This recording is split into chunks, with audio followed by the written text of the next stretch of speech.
அனைவருக்கும் வணக்கம்.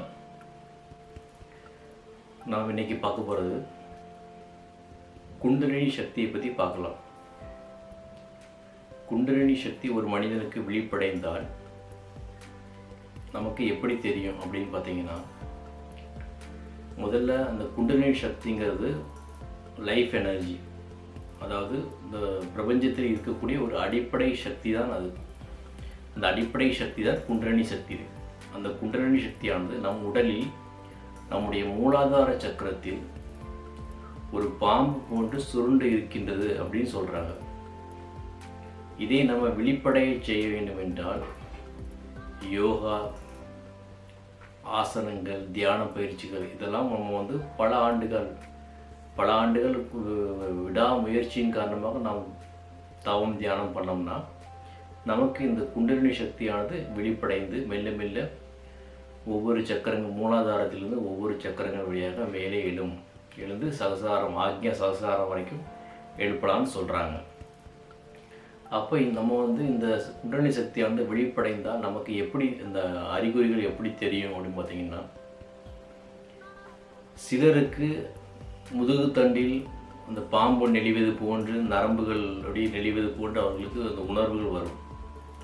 அது சில நேரங்களில் அந்த தியானங்கள் ஒரு உணர்ச்சி வசப்பட்டு சில நேரங்களில் இந்த தியானங்கள் பண்ணும்பொழுது ஒரு உத்வேகம், ஒரு நரம்பில் ஏற்படக்கூடிய ஒரு சிலிர்ப்பு, அதன் காரணமாக அவர்கள் அந்த முதுகுத்தண்டில் ஒரு கூச்ச உணர்வு, ஒரு எறும்பு ஊறுவதை போன்று ஏதோ ஒன்று மேலே ஏறுவது போன்ற ஒரு உணர்வு தான் அது. அது குண்டலியாக கூட இருக்கலாம், அது எப்படி என்று எனக்கு தெரியவில்லை. ஆனால் அது அப்படி ஒரு உணர்வு வந்தால் அது சில நேரங்களில் மட்டும்தான் இருக்கும். குண்டலினி சக்தி விழிப்படைந்து மேலே எழும்பினால் உங்களுடைய அந்த உடலும் மனமும் கம்ப்ளீட்டாக சேஞ்ச் ஆகும். இப்போ எடுத்துக்காட்டுக்கு பார்த்தீங்கன்னா, நீங்கள் இப்போ சமுதாயத்தில் இருக்கிறீங்க, ஒரு குறிப்பிட்ட விதமான உங்களுடைய அதிர்வுகள் மாறும். அந்த அதிர்வுகள்னால் கோபமாக இருக்கும்போது உங்கள் உடலில் ஒரு விதமான ஒரு அதிர்வுகள் இருக்கும். அதே நேரம் அமைதி நிலையில் இருக்கும் பொழுது, அதுவும் ஆழ்ந்த அமைதி நிலையில் இருக்கும்போது உங்களுடைய அந்த உடலின் மன அதிர்வுகள் ஒரு வித்தியாசமான ஒரு அதிர்வில் இருக்கும். இப்போ இரண்டுக்கும் உள்ள வேறுபாடு. அதே போல் அந்த குண்டலினி சக்திகள் எழும்பும் பொழுது பார்த்திங்கன்னா உங்களுடைய அந்த உடலுக்கான அந்த அதிர்வுகள் கம்ப்ளீட்டாக மாறும். ஏனென்றால் சக்தியானது மேலே எழும்புகிறது. எழும்பும் பொழுது சக்திகளுக்கு ஏற்ப உங்களுடைய உடலுடைய அந்த சக்தி உடல் முழுவதும் பரப்பப்பட்டு உங்களுடைய உடலில் ஒரு விதமான ஒரு அமைதி தன்மையும் ஒரு விதமான ஒரு அதிர்வுகளும் வரும் பொழுது உங்களுக்கு என்னன்னு தெரியாது, ஒரு வித்தியாசமாக ஃபீல் பண்ணுவீங்க. ஸ்டார்டிங்கில் அந்த மாதிரி தான் இருக்கும். ஸ்டார்டிங்கில் முதல் தெரியாது, தியானங்கள் பண்ணும்போது இதுதான் குண்டலினி என்று தெரியாது. நம்ம என்ன நினச்சிட்டு கற்பனையிலே இருப்போம், பாம்பு போன மேலே எலும்பு வரும், அப்படி நிறைய கற்பனைகள் நம்ம நினைத்து கொண்டிருப்போம். அப்போ ஏதாவது முதுகில் ஒரு எறும்பு போனால் கூட என்ன நினைப்போம், ஆமாம் அவனுக்கு குண்டலினி மேலே ஏறி வருகிறது அப்படின்னு நினச்சிப்போம். குண்டலினி ஏறுவது என்பது நமக்கு தெரியாது. சில நேரங்களில் அது உடலில் ஒரு சிலிர்ப்பு உண்டாகும், அதனை இல்லை என்று சொல்லவில்லை. ஆனால் சக்தி மேலே எழும்பும் பொழுது உங்களுடைய அந்த உடலுடைய அந்த அதிர்வுகள், மனதினுடைய அதிர்வுகள் கம்ப்ளீட்டாக சேஞ்ச் ஆகும். ஸ்டார்டிங்கில் உங்களுக்கு தெரியாது. நாள் போக போக பார்த்தீங்கன்னா உங்களுடைய அந்த அதிர்வுகளை நீங்கள் வித்தியாசமாக கவனிப்பீங்க. பிறரையும் உங்களையும் ஒப்பிட்டு பார்க்கும்போது தாம் மெதுவாக மாறிக்கொண்டிருக்கின்றோம். சமுதாயத்தில் நீங்கள் இருக்கும் பொழுது குண்டலினியை நீங்கள் வேகமாக மேலே எழுப்ப வேண்டும் என்று நினைத்தால் நீங்கள் இந்த சமுதாயத்தில் மக்களோடு மக்களாக சேர்ந்து வாழ முடியாது. ஏனென்றால் உங்களுடைய அதிர்வுகளுக்கும் அவங்களுடைய அதிர்வுகளுக்கும் நிறைய வித்தியாசம் இருக்கும். இவர்களுக்கிடையே உள்ள புரிதல் வராது. உங்களை பற்றி அவர்கள் புரிஞ்சிக்க முடியாது. அப்போ இருவருக்கு இடையே இந்த உறவுகளானது விரிசல் ஏற்பட்டு விலகித்தான் செல்ல நேரிடும். சமுதாயத்தில் இருக்கும்பொழுது சக்தியானது என்ன பண்ணும், குண்டலினி சக்தியாக நம்ம மெதுவாக படிப்படியாக தியான பயிற்சிகளை மேற்கொள்வதன் மூலம் படிப்படியாக மேலே எழுப்பலாம். நாட்கள் வருடங்கள் செல்ல செல்ல உடனே நமக்கு தெரிய வராது. மெதுவாக நமக்கு சில அந்த அறிகுறிகள்லாம் தெரிய வரும். சில நேரங்களில் பார்த்தீங்கன்னா நினைத்தது நடக்கிற மாதிரி இருக்கும். நம்ம நினச்சிருப்போம், அது நடக்கும். அப்படி சில மிராக்கிள்ஸ்லாம் லைஃப்பில் நடக்க ஆரம்பிக்கும். உடலில் ஒரு புத்துணர்ச்சி இருக்கும், மிகுந்த ஒரு ஆழ்ந்த ஒரு அமைதித்தன்மை இருக்கும். உடம்பு வந்து மெயினாக பார்த்தீங்கன்னா உடம்பு இளமையாக இருக்கும், ரொம்ப இளமையாக இருக்கும். உடம்புல நோய் வந்து அவ்வளோ சீக்கிரத்தில் வராது.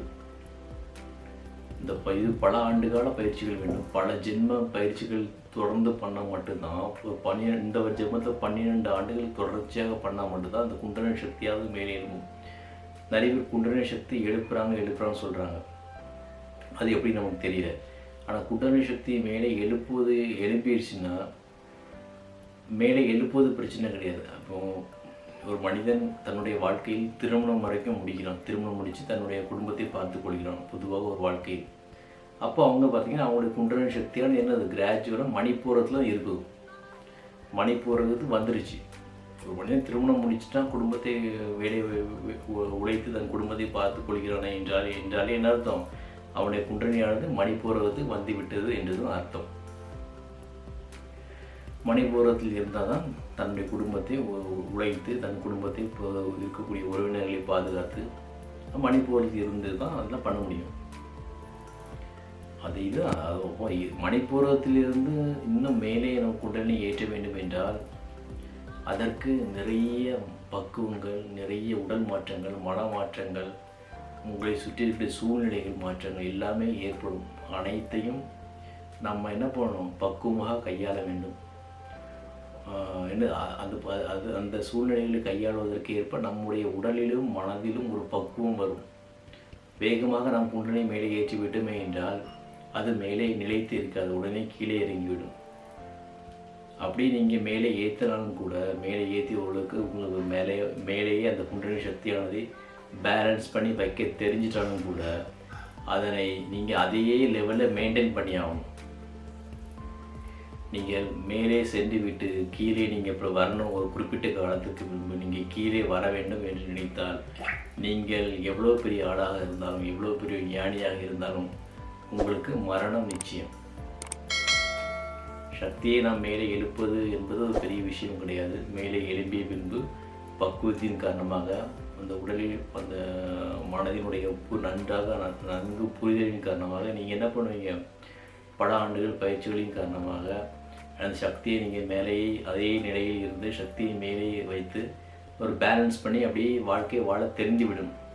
ஆனால் அதற்கு பிறகு நீங்கள் கீழே வந்தீங்க அப்படின்னா, கீழ்நிலை சக்கரங்களை நோக்கி வந்தீர்கள் என்றால் உங்களுக்கு மரணம் நிச்சயம்.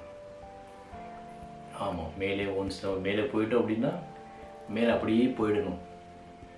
திரும்ப நாம் கீழே வர வேண்டும் என்று நினைத்தால் மரணம் ஏற்படும். திரும்ப நீங்கள் என்ன பண்ணணும்? அடுத்த ஜென்மத்தை திரும்ப நீங்கள் அதே மூலாதாரத்திலிருந்து உங்களுடைய சக்தி நிலையை நீங்கள் என்ன பண்ணணும்? வாழ்ந்து மேலே வர வேண்டும். இப்படி நிறைய விஷயங்கள் இருக்கின்றது. அதனால் குண்டலினியை நாங்கள் குண்டலினியை எழுப்புறோம் அப்படின்னு அறிவே சொல்கிறாங்க. அதை பற்றி நமக்கு அது எந்த அளவுக்கு உண்மை என்பது தெரியவில்லை. குண்டலினி என்பது ஒரு விடாமுயற்சியின் காரணமாக, பல ஆண்டுகால பயிற்சியின் காரணமாக மெதுவாக கிராஜுவலாக மேலே ஏறும். அப்படி சில நேரங்களில் உடல் சிலிர்ப்பு, அந்த மாதிரி வேகமாக ஏறுவது அப்படிலாம் இருக்கும். இருந்தாலும் அது வந்து ஒரு சிறிது நேரத்தில் கீழே இறங்கிவிடும். அதில் எந்த ஒரு பெரிய ஒரு விஷயமும், ஒரு பெரிய ஒரு மாற்றமும், பெரிய ஒரு விஷயமும் அதில் கிடையாது. மெதுவாக நம்முடைய பயிற்சிகளை தொடர்ந்து தினமும் செய்யும் பொழுது குண்டலினி என்பது ஆட்டோமேட்டிக்காக நம்முடைய ஆக்ஞாவுக்கு வந்துவிடும். ஆக்ஞாவில் இருந்து நம்ம சகசிராரத்துக்கு போகிறதுக்கு அது உங்களுடைய கையில் தான் இருக்குது. நீங்கள் ஆக்ஞாலேயே நீங்கள் வந்து அந்த குண்டலினி சக்தியை நீங்கள் அதிலே வச்சு மெயின்டைன் பண்ணலாம். இல்லை அதுக்கு மேலே நீங்கள் சகசிராரத்துக்கு நீங்கள் போகணுமா வேண்டாமா அப்படிங்கிறது அது உங்களுடைய வெறுப்புகளை பற்றி, உங்களுடைய விருப்பம் உங்கள் கையில். அதை சகசிராரத்துக்கு போகிறதுக்கு என்பது இன்னும் ஒரு என்ன சொல்வது, இன்னும் உங்களுக்கு ஒரு ஒரு பக்குவம், இன்னும் ஒரு புரிதல், இன்னும் ஒரு நம்பிக்கை, ஒருவர் மீது ஒரு நம்பிக்கை, ஒரு குருவின் மீது ஒரு நம்பிக்கை, இதெல்லாம் இருந்தால் நீங்கள் ஆக்ஞாவிலிருந்து அடுத்த நிலைக்கு போகலாம், சகசிராரத்துக்கு போகலாம். இல்லைன்றால் நீங்கள் அதே சக்தி ஆக்ஞாவிலேயே, குண்டலினி சக்தி ஆக்ஞாவிலே வைத்து நீங்கள் என்ன பண்ணணும்? மெயின்டைன் பண்ணிக்கிட்டே இருக்கணும். உங்கள் வாழ்க்கையை நீங்கள் அதே நிலையிலே பேலன்ஸ் பண்ணி வைக்க தெரியணும். ஒன்ஸ் நீங்கள் ஆக்ஞா வந்துட்டு அப்புறம் திரும்ப மெதுவாக நீங்கள் மணிப்பூரத்துக்கு கீழே வரணும்னு நினச்சிங்கன்னா உங்களுக்கு மரணம் நிச்சயம். குண்டலினி என்பது மிகப்பெரிய ஆற்றல், மிகப்பெரிய சக்தி. அது மிகவும் சாதாரண விஷயம் கிடையாது. அனைவருக்கும் நன்றி.